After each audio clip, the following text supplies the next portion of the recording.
Do the hard things first. Do the hard things. The things you want to do the least, do them first.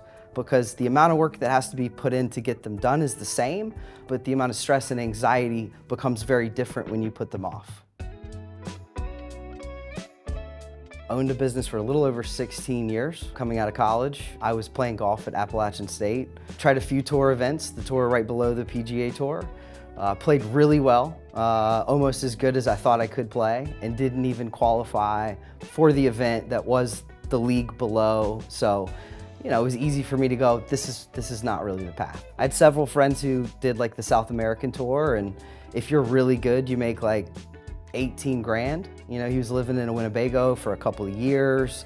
And I was like, I'm just not sure I can do that. So it's such a singular sport. You know, it's really just you out there. So you're fighting yourself mentally. So I think being able to work on very specific parts of your game. So being able to identify, I'm really good with off the tee, I'm really good at scrambling, I'm really good. Putting is definitely the area where I'm the worst. And coming into this, it was, what am I not good at? Like public speaking, understanding how to do sales, you know, and being very specific instead of trying to work on all of them every week.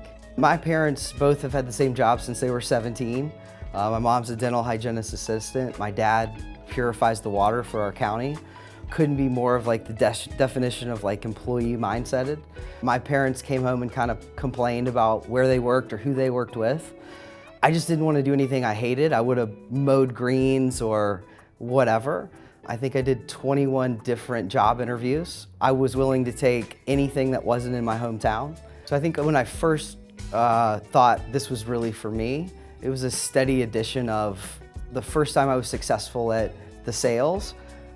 I probably gave credit more to like, I think that was kind of lucky, and then became a little bit more like that was my fault. Like I know how to be able to control this.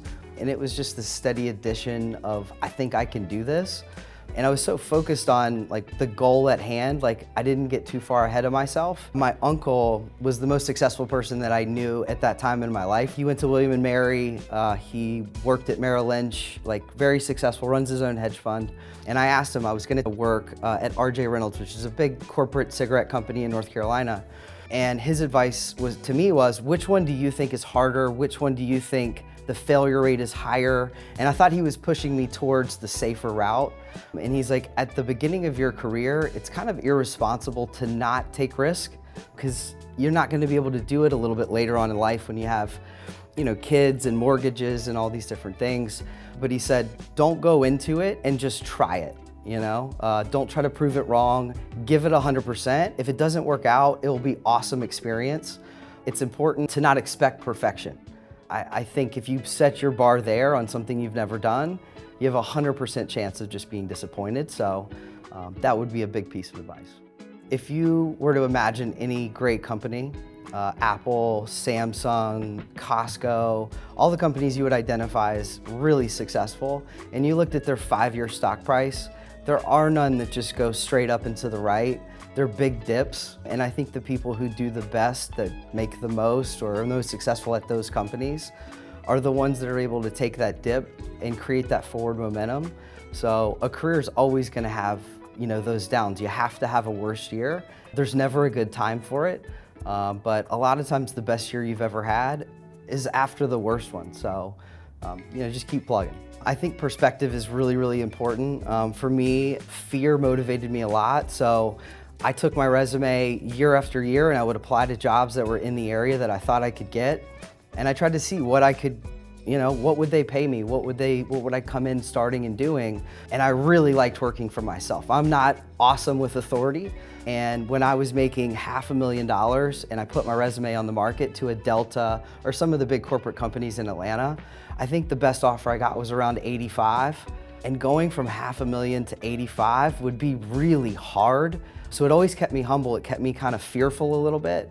And I appreciated so much just where I was. And I think that's a big part of not just looking at next, but also looking backwards and go, I've come a long way and I appreciate all the people that, you know, pushed me in that direction. So I think perspective is important to have all the time. The best piece of advice I've ever gotten was just be honest. And the most important person to be honest with is yourself. So when you go down the road of, I gave it 50% today, and you lie to yourself and you're like, I gave it everything I had, you're running down a really bad road. I think we all have that person in our friend group who's the honest person, like, hey, how was I last night? Was I okay? And most of your friends are gonna say, you were fine, you're good. But your really good friend goes, hey, you were kind of a jerk, right? You were out of line, da da da da da. And you gotta hold on to that person so much. The people that you have that you get a chance to mentor, grow with, it's hard to be honest sometimes. It's easier to just say, you're doing a great job, no feedback, positive, positive, positive. But being honest with people in interviews, with customers in the field, with people that you get a chance to coach and mentor is by far my best advice. I think your attitude, the higher you go, the more important it is. There are people who I'm so excited to talk to. They fuel me up, they gas me up. There are some people that they suck the life out of me. At the very beginning, I thought everyone who needed my time, I owed them my time. And sitting down with somebody and having them dump all their personal problems, all the things they have going on in their life, now I'm only at 70% for the other 30 people. So, I learned that I've got to spend time with people that I'm super excited about. When you have great people, it really doesn't seem like work. Some of the things I've got a chance to do, I just never thought I would have been able to do. My parents, the nicest vacation they'd ever been on was to Myrtle Beach. If you've ever been there, it's not an exotic, paradise or anything. So I got to send them to Hawaii and, put them up in this really just great situation. I just did a big renovation on my house, created a 1,200 square foot porch that I'm gonna have a golf simulator on, which is something I've always wanted to have. There's a couple of country clubs that I've been able to join, which has been super exciting. Just the contacts to be able to have there, the places I've got to go, traveling outside of the country. I think being able to say yes. I was asked 2 weeks ago if I wanted to go to Argentina on a dove hunt / wine tasting event. And I love to just be able to say yes, and they didn't even tell me when it was. I think that's one of the most exciting things to have the ability to do, is just say yes. The biggest thing that I learned that I wish I could have known at 17, it would have made college a lot better. Do the hard things first. So if I had an exam or I had a project that was due, let's say 2 weeks from now, I would always put it off into the very last day, spend all night finishing it. So the amount of work that it takes to get that thing done is the same. The amount of anxiety, the amount of weight that you have on your shoulders becomes different. So I thought about it a little bit every day that I didn't do it. It was in the back of my mind, it was a stress.